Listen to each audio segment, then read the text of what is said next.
प्रतापगड किल्ला मराठी निबंध।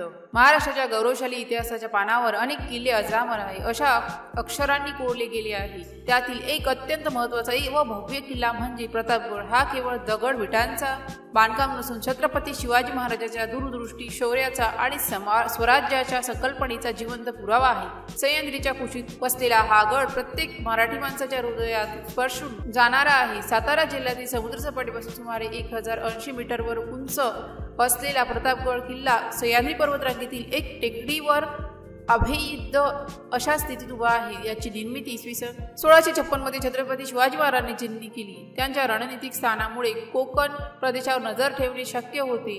पाचाडा पात्याशी असलेला छोटा किल्ला आणि वरचा मुख अशी दुहेरी रचना त्याच्या सुरक्षिततेचे प्रतीक आहे। बाल किल्ला, महार दरवाजा, नानाचा तलाव, कालभैरवीचे मंदिर, शिवाजी महाराजांचा राजमुद्रा असलेला सिंहासन इत्यादी यांचे अविभाज्य भाग आहे। प्रतापगडाचा इतिहास केवळ बांधकामाचा नसून भारताच्या इतिहासाला नवी दिशा देणारा एक निर्णायक युद्धाचा साक्षीदार आहे। प्रतापगडाची लढाई इसवी सन 1659 ही लढाई प्रतापगडाला अमरत्व प्रदान करते। आदिलशाही सरदार अफजल खानचा मोठा सैन्यासह छत्रपतींना पकडण्याचा हेतू होता। शिवाजी महाराजांनी त्याला भेटण्याचे आमंत्रण दिले। भेटीच्या वेळी अफजल खानाने छलपूर्वक शिवाजी महाराजांवर हल्ला केला, पण महाराजांनी कवचाने त्याला बचाव केला आणि तात्काळ त्यांनी त्याला वाघ नख आणि भाला बाटलीने अफजल खानाचा वध केला। त्यानंतर मावळ सैन्याने नेतृत्वहीन झालेल्या आदिलशाही सैन्याचा पराभव केला। ही विजयश्री मराठा साम्राज्याच्या उदयाची निर्णायक सुरुवात ठरली। हे युद्ध केवळ सैन्याचे नव्हते तर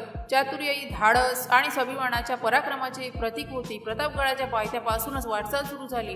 चढाईचा मार्ग आजही आव्हानात्मक आहे। पायथ्याशी असलेल्या अफजल खानच्या समाधीचे दर्शन होते।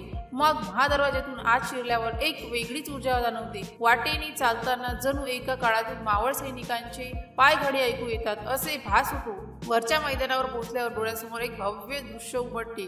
दूरवर पसरलेल्या हिरव्या डोंगररांगा, खोऱ्यातून वाहणारे ओढे हे सगळे पाहिले की छत्रपतींना त्या स्थानाचे रणनीतिक महत्त्व का लक्षात घेतले हे समजते। इथं उभं राहिलं की हवेच्या झुळकीसोबत इतिहासाची सुगंध येते। बाल किल्ल्यावरूनच पाहिले की ज्या ठिकाणी अफजल खानचा वध झाला तिथे उभं राहून कल्पनेतून निर्णायक क्षण पुन्हा जगता येतो। शिवाजी महाराजांच्या सिंहासना शेजारी उभं राहून जणू त्या महान सेनापतीच्या उपस्थितीची जाणीव होते। प्राचीन दगडी भिंती, तोफा, पाण्याची टाकी हे सगळं जणू त्या काळातील कथा सांगत आहे।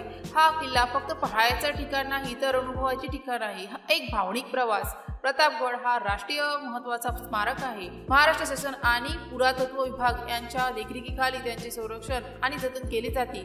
प्रतापगडावर महाराजांच्या जयंतीनिमित्त शिवाजी महाराज जयंती भव्य उत्सव साजरा होतो, ज्यामुळे हजारो भाविक आणि पर्यटक येथे जमतात। हा किल्ला केवळ पर्यटन स्थळ नसून मराठी अस्मिता, शौर्य आणि स्वाभिमानाचे प्रतीक आहे। तो आपल्याला आपल्या पूर्वजांच्या बलिदानाची आठवण करून देतो आणि राष्ट्रप्रेमाची ज्योत पेटवून ठेवतो। प्रतापगड हा फक्त एक किल्ला नसून मराठी मनाचा आधारस्तंभ आहे। त्याचे दगड, त्याची भिंती, त्याच्या वाटा या सर्वांमध्ये स्वराज्याच्या स्थापनेची झालेली संघर्षाची गाथा कोरलेली आहे। प्रतापगडाची पावले फिरवणे म्हणजे इतिहासाच्या पानांमध्ये प्रवास करणे आहे। तो आपल्याला आपल्या गौरवशाली वारशाची आठवण करून देतो आणि भविष्यासाठी प्रेरणा देतो। गड आला पण सिंह गेला अशी वेदना जरी मनात असली तरी प्रतापगडावर उभे राहिले की छत्रपती शिवाजी महाराजांच्या तेजस्वी व्यक्तिमत्वाचा साक्षात्कार होतो, मन भरून येते। हा किल्ला आपल्या हृदयात सतत जिवंत राहिला पाहिजे, कारण जो गड स्वराज्याच्या स्वप्नाचा पाया ठरला तो प्रतापगड आपल्या अभिमानाचा किल्ला आहे। जय भवानी, जय शिवराय। जर या पोस्टशी संबंधित काही गोंधळ असेल किंवा आपल्याला अशा कोणत्याही विषयाची माहिती हवी असेल